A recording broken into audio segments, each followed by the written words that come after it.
you look at Spotify and KSA, you see a lot of that. For example, uh, international music is wildly popular at the same time as local Khaliji music is wildly popular at the same time as regional Arabic music is widely popular. Right? right. So our top stream artist is Taylor Swift. Right? Our top regional artist is Mohammed Saeed from Egypt.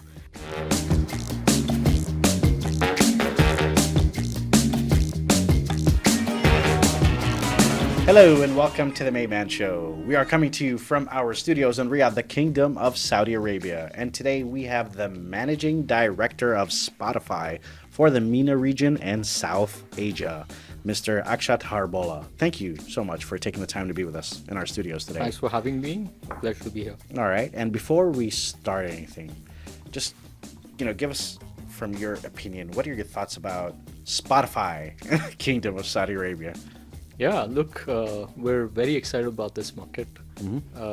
We launched in Kingdom of Saudi Arabia around 5 years back. Yeah. And the last 1 year in particular has been super strong for us. Right? All right. And I'm sure we'll get the opportunity to get deep dive into trends that we see here in the market, but at a high level.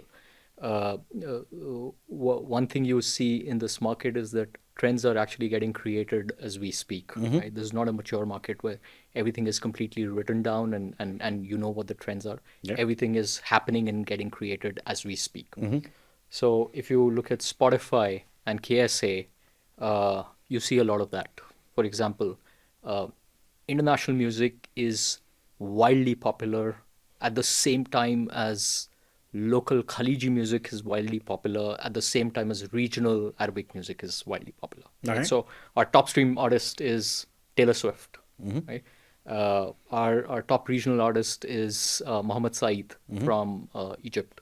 And then you have Abdul Majid on the Khaliji side, who's topping the charts. Yeah, and he's a Khaliji legend. is the fastest growing genre on Spotify right now, even though sort of we see a lot of international music, pop and K-pop consumption. So we're in this journey of discovering KSA as KSA evolves as well. All right. So very exciting times for us and for KSA. And how fun is this journey of self-discovery? I'd say a lot of fun, right? I'll throw another interesting stat at you. I'm a data guy. All right. Yeah. So if you're talking about KSA, you cannot ignore gaming. Okay. 87% of the people in KSA self-identify themselves as gamers.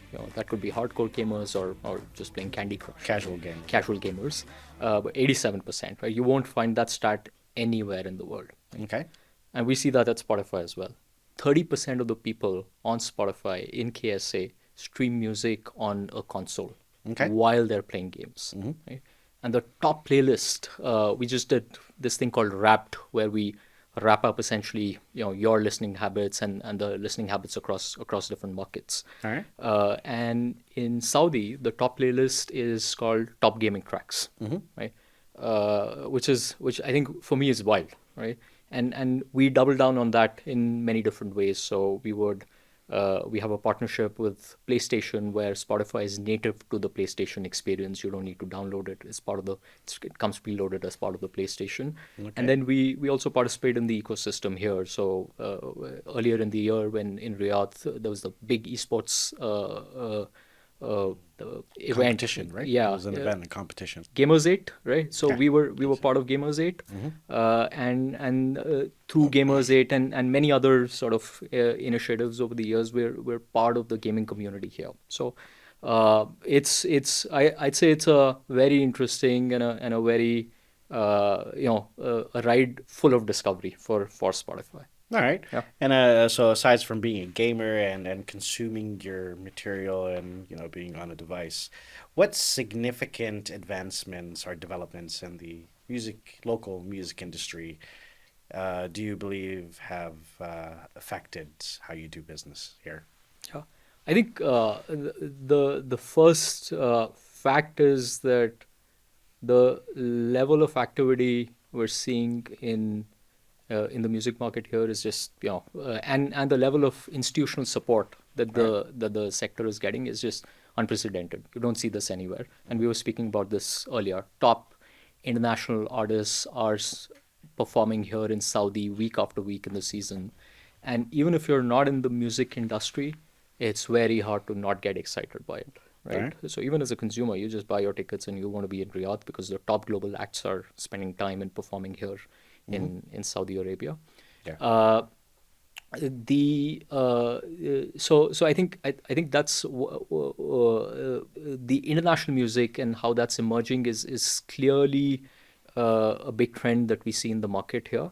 But at the same time, like I was saying earlier, there's almost this emergence of the local music scene, which a lot of the local labels and production companies are creating. Which is leading to a new brand of Saudi talent, All right? right. And we're working closely with many of them through many of our programs, but also through some of the partnerships we have. Like, so, for example, with Gamers 8, we had the opportunity to work with them on their anthem, the gaming anthem for Gamers 8, All and we right. brought in an emerging Saudi American artist, Mashal Thamer, to sort of work with us and with Gamers 8 to create that anthem. Right? Okay. And then one interesting sort of data point which I have seen is how local hip hop is emerging. We've worked with a lot of local artists in just giving them a platform on Spotify and supporting Okay. their sort of aspirations even Can beyond. you name drop any? Yeah, so Moayyad, for example. Mind and Fair, right? Sorry? Mind and Fair, right? The comedian turned Yeah, rapper. yeah. And so and what you're seeing in hip hop, and you would know this more being here, is a lot of mass pop or Khaliji sounds are getting integrated as the genre becomes more and more massy, Okay. right? And this is very much a part of the global evolution of the genre that you see everywhere in the world, where hip hop starts very much on the streets and is extremely edgy, but over time sort of gets to the center of the mainstream culture. Yeah. And we're seeing that happen here as well. All right. I mean, I think with the hip hop industry, the first person to experiment with that was Foxy Brown Yeah. in the early Yeah. 2000s. Song with Raghib Alama, who's a famous artist. Wow. Gotta listen to it. It's called Hood Okay. Scriptures. Okay. You'll like it. You got to share that with me. Yeah, I'll share it Yeah. with you after Yeah. the episode. Yeah. You got to check it out. So tell us a little bit about the programs that you guys are doing to support the emerging artists here in Yeah. Saudi. Yeah. So we have three programs. They're called Equal Arabia, which is Okay. focused on female artists. We have Fresh Wines, which is focused on very early stage artists that are just finding feet in the music industry. And then we have a program called Radar, which is focused on talent which is already found an audience, but you won't call them mainstream yet. All right. And the way we work with them is we provide them tools and resources to be successful on Spotify and beyond Spotify. Okay. Right? So in many cases, we've worked with our partners across the globe to give them, let's say, visibility on a New York Times Square. All right. Or we have with a lot of artists we have put them on Camp Nou in Barcelona because we work very closely with the FC Barcelona team. Okay. And so we've given visibility there. So depending on the artist and the context, we would sort of unlock marketing support or editorial support or sort of just global marketing access Okay. if they have global aspirations, right? And in Saudi, for example, if I focus on female artists in particular, we've recently worked with Dahlia, we've recently worked with Zena Ahmad, and essentially unlocked the full suite of support that Spotify provides to local emerging artists anywhere in the world, right? So everything from marketing, social media to visibility on New York Times Square, we were able to do it for these Saudi artists. All right. And what can we expect to see in the near future or on the horizon for Spotify and the Saudi market, especially with this journey of discovery? Yeah, so I think the way I think about the future is three things. One is we need to build the industry further. Yeah. I mean, if I dial back a little bit, MENA is one of the fastest growing music markets in the world, Okay. right? IFPI, which is the body which tracks recorded music all across the globe, just came out with their report. And after LATAM and Sub-Saharan Africa, MENA market is growing the fastest, and Saudi is one of the fastest, right? Uh, what needs to happen is more adoption of music streaming. So what you can expect from our side is efforts to curb piracy, Yeah. but also educate users on what we have to offer. I mean, we have a great product. It personalizes very very well. It's been proven across the globe.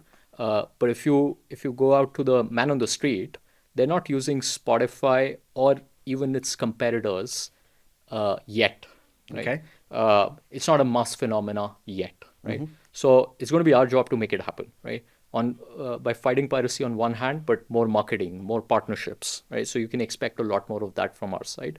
The second is what we internally call a lot more localization. Okay. So hiring the right kind of talent, training our product in the right way so that it personalizes in a way that makes sense for the Saudi audience as opposed to the Egyptian audience or as opposed to the audience in the UAE, right? So a lot of technical backend infrastructure work. And then the third piece where we want to work is back to creators, right? That's Okay. going to be our priority. Back to basics. Back to basics, right? Work Yeah. with the creators, make them successful on Spotify and Yeah. off Spotify, and in particular creators who have global ambitions. And there are a lot of creators in Saudi who have global ambitions, right? So I think working with them and providing them with the tools and the kind of global reach we have, Okay. so that we're also part of their global success journey. Okay, and then that's on a national level. I'm assuming you will be applying the same for the entire MENA region, or will there be a bit more work done on the MENA region? Yeah, so I think at a meta level, it's those things, but the execution of that differs, right? So Okay. we have this saying at Spotify that every market is different, and therefore we don't have a MENA strategy or MENA or South Asia Yeah, we strategy. have the same philosophy in communications Yeah, and in amazing. journalism, same thing. Yeah, Every exactly audience is right. different. So every market is different. Morocco, for example, operates in a very different way. The artist ecosystem is different. The language nuances are very, very different. A lot of those artists find audiences in France and Germany, where a lot of the diaspora is. So we need to treat that market from every level, from a marketing side, from the artist engagement side, from a pricing side, very differently compared to a market like KSA or a market like Egypt. Okay. Yeah. So I think while the fundamental tenets of what we want to do in MENA are pretty much the same, the way we execute them in Yeah. these different markets will be fundamentally different, Yeah, of right? course, the tactics have to be localized. Tactics have to be localized, and our teams are localized. They're local experts. So the person who's working on Morocco has spent essentially their life working in that particular ecosystem. While for Saudi, we'll have a very different kind of talent set, and like you say, the execution tactics will be very different. All right, fair enough, fair enough. And you just given me of a lot of the business end and Yeah. what you guys are doing to grow Spotify here in the region. But and you're telling me that you're tapping into talent that's already worked in the industry, knows the ins and outs. My question to you is, what's a guy who studied economics? How did you get into the music industry? I mean, you studied economics. You should be doing something else. Yeah, I should be doing some economist kind of stuff. Yeah, Yeah, that's exactly. yeah. So it wasn't. It was definitely not planned. Okay.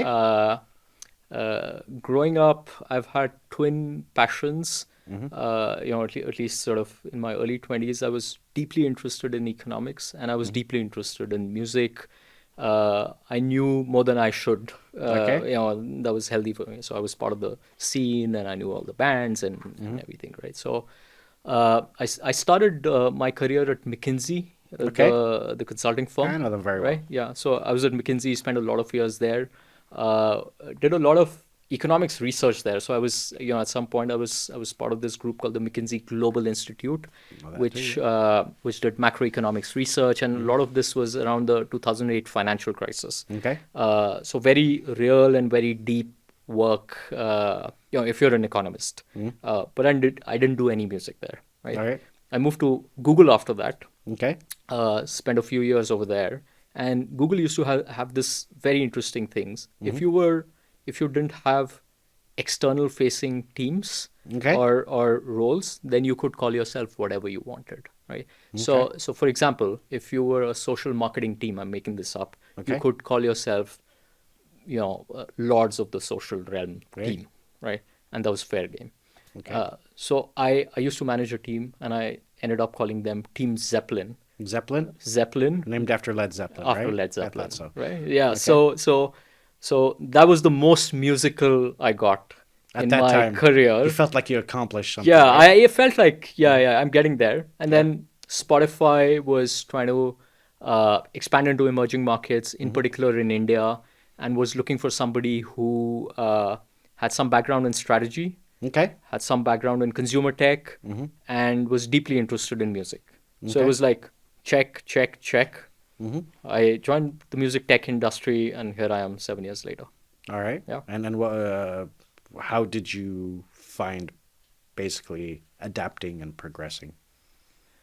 It wasn't a fundamental shift, because at the end of the day, Spotify is a technology company, and I Okay. was at Google. So it was, in many ways, it was fairly seamless, Okay. because we have the demand and the supply side of the business in any internet business. You have all of the if you're Google, your supply could be music, or it could be videos, or it could be just text and web pages.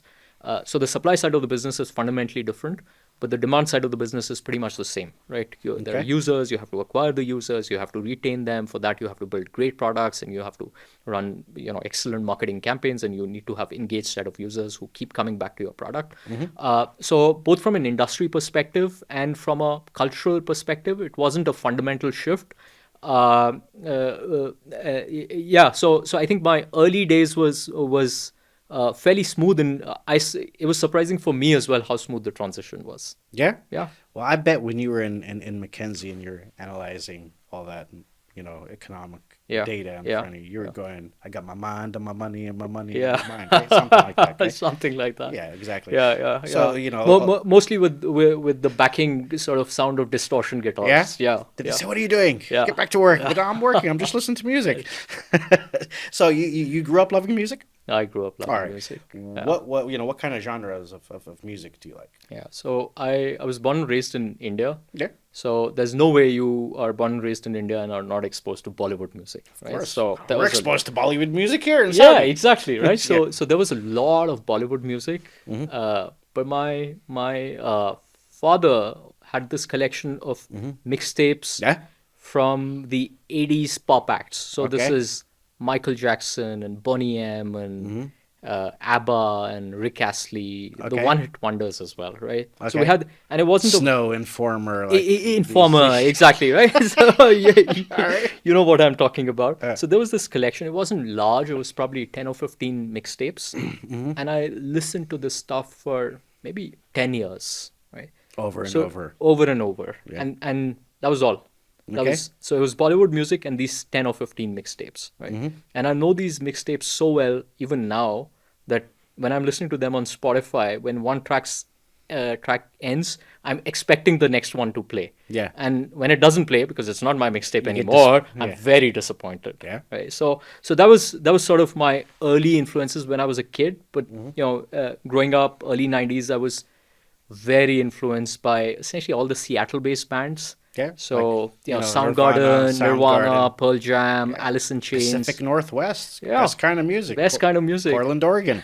Amazing. Yeah. Yeah. So there was a lot of that kind of music, and then some of the heavier stuff like Megadeth, Metallica, Iron Maiden, AC/DC, Okay. and the like. So that was essentially sort of my genre of comfort and genre of choice for the longest time. But fast forward to now, I listen to everything. But most of my time is spent on listening to whatever my daughter wants to listen to on Spotify. Yeah. What does your daughter want to listen to? Yeah, on it's Spotify mostly now? Little Mermaid, Little Mermaid. yeah, that kind of Yeah. stuff. So you go- Frozen. So yeah. you're singing with your daughter in the car. Sha-la-la-la-la. Yeah, that my, oh happens. my, Moana. you So it's a lot of Disney. It's a lot all of Disney. parents do Yeah. that. Okay. So all right. Which I mean, I think I can outdo you with some of the Bollywood music. So I remember my gateway Bollywood movie was an old movie called Disco Dancer. Oh wow. So I know that song, That's Jimmy, Jimmy, Jimmy, Jimmy, yeah. Acha, Acha, Yeah. Acha, that one. Yeah, yeah. And one hit wonders. I like a lot of one hit wonders. Like I still listen to Snow's Yeah, "Lady with Inform. the Red Dress On." Yeah. No, not Informer. Yeah. That's the hidden gem Yeah. one. That there's no music videos, but if you liked Snow back then, Yeah. you would know that song. What's your hidden gem one hit wonder song? Oh. Uh that's a tough one. Yeah, exactly. I would say there's this track by Blind Melon, Yeah. right? It's called, what's it called? I've forgotten what it's called. It's their most popular track. It'll come to me. It's not coming to me. But there's the most popular Blind Melon track is the one. Yeah, that's my go-to. I can't recall the name right now, but that's something I've been digging for. All right. I guess 20 years now. Okay. Yeah, more than that. Well, if you remember it, send it to me later, and I can add it Yeah, to the written yeah. story for this Yeah. episode. So we can, That track is playing in my head right yeah, now. right Yeah, now, but you yeah. just don't know the Yeah, chorus. and that's I it. just don't you know just hear this, the beat, like yeah. din, din, din, like that, right? And so, what was your gateway song to loving music or a certain genre of music? Like for me, if you ask me rock and roll, I remember literally vividly, like Jeddah Airport, flying somewhere. I don't even remember where I was flying to, but I remember buying a Def Leppard tape, Yeah. and the song was Photograph. Oh wow. Yeah, so like I remember it, and I still listen to the song, like same as it was the first time I heard it. For me, it was Bon Jovi, Yeah? Keep the Faith, Oh, the God. album Yeah, back yeah, in yeah, the I day. remember that. I think early 90s. Okay. Yeah, and it was everywhere on MTV at that time. Uh-huh. And I remember I went out, I bought the cassette. Mm-hmm.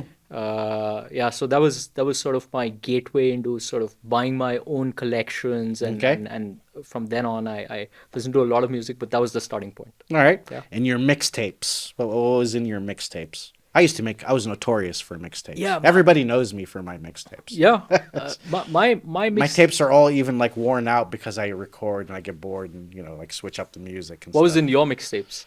Everything. I remember, okay, so I remember certain tracks that were always on my mixtape. So there was The Brat featuring the Notorious B.I.G., the B-side, Soul for Real, Every Little Thing I Do. What else did I put? Oh, something that nobody would listen to other than me would be C&C Music Factory. Do You Want to Get Funky With Me? So I just kept on going and going, And then I'll always sneak in a couple of rock songs because at that time I was into like hip hop and stuff. Yeah. So I'd sneak in some Def Leppard. Yeah. When Love and Hate Collide. Yeah. See? Yeah. So I remember that. What's yours? No Rain is the name of the track, which I All could right. not remember. And the Came mystery back. has been Yeah, solved. the mystery has been solved All right. inside the episode. Okay. Yeah. Yeah. Now we go to your mixtapes. I want to know your mix. I mean, back then, if you had a mixtape that everybody wanted to be your friend. Yeah. Look, my mixtape It's kind of was cheesy, but it was true. yeah, but it was my mixtape was all rock music. Yeah? Plain and simple. It would be, Blur, song number 2. song number 2, Green Day, Yeah. Oasis, Uh-huh. and I guess the only separation I would have is the mixtape with the popular music and the mixtape with the heavier music, Oh, yeah, that's like me. like Megadeth and Iron Maiden and these guys, because the people, not everyone was into metal, right? So you didn't want to share the heavier mixtapes with the guys who were listening to the more popular music. So I think that was the distinction. But it's I basically completely rock music. understand what you're saying. The hip hop was for everybody, and Yeah. and I had another mixtape that was mine that I wouldn't play in front of Yeah. everybody. But I'd play, like I'd play for the by Yeah, myself. yeah, something like that. Yeah? Yeah. All right. So who were, let's say, your role? I mean, they don't have to be like your favorite artist because let's put the music aspect of it aside. But of course, being you like music a lot, so you have to have found one artist's career or story inspirational for you. I would say Bryan Adams. Yeah. Why Yeah. is that? I mean, he's this 30, 40 years on. He's still growing going strong, Yeah. releasing albums, performing with the stamina that you won't see in a 60 plus guy, and the sheer amount of output that he produces Yeah. is just, yeah, I find that very impressive, right? So and if you go to a Bryan Adams gig, it's very simple. He comes on, puts on a guitar, there's a band, performs. You can't make out whether the studio versions and the live versions, they're basically the same. Yeah. Yeah, because he's a great performer, he's a Oh, yeah. great musician. So I think it's not very intuitive, but the simplicity, the predictability, and the consistency with which Bryan Adams just churns out work and performs and is just out there again and again with no stops, I find that very, very inspiring. All right. Okay. And before we wrap up our interview, I always ask my guests, Yeah. do they have a personal message? What's yours? My personal message would be, in my capacity as Spotify, for your audience. I'm assuming there are I three actually kinds. want your personal message to be your personal message. My personal message. Yes, as you're someone in the industry and that you work in. You're someone who loves it, so obviously yeah. they could be related. But Yeah, it's yours. yeah. Has to I be mean, yours. this is my message. This is my message. Look, the three kinds of people I think out there. Yeah. If I were to wear my segmentation hat, people who don't know about Spotify at all. Okay. People who know about Spotify, barely use it, maybe used it a couple of times, and then the third category would be people who are heavily users of Spotify in the region. I'd say if you're in the first category, you haven't heard about it, and this is the first time you're hearing about it, Yeah. check it out. It's great. I love it. I've been using it for ages now, as you are as well. Yes. If you've just used it, then use it more, because Spotify personalizes very, very well. I noticed that, by the way, when I was trying it. That's what made me actually like Spotify. Yeah, I mean, and there's a stat out there that people tend to say that Spotify knows me better than my partner or my spouse, right? So give it a shot, because it really personalizes around your listening habits and it becomes your own version, right? And if you're already using it, then check out Wrapped. It's a feature we have in the product where we essentially wrap up your music tastes, and you get to share it with friends, family, whoever, and it's a lot of fun, right? The way it's done. So check it out if you're already listening to Spotify. All right. All right. Fair enough. Fair enough. I mean, that's pretty interesting, and I'd like to thank you for taking the time to be here with us on in this episode in our studios, and I'd like to wish you in your Spotify journey in the kingdom nothing but the best of luck. And I'm going to close this episode with a lyric for John Bon Jovi. So, shot through the heart and you're to blame. You give love a bad name. See you later.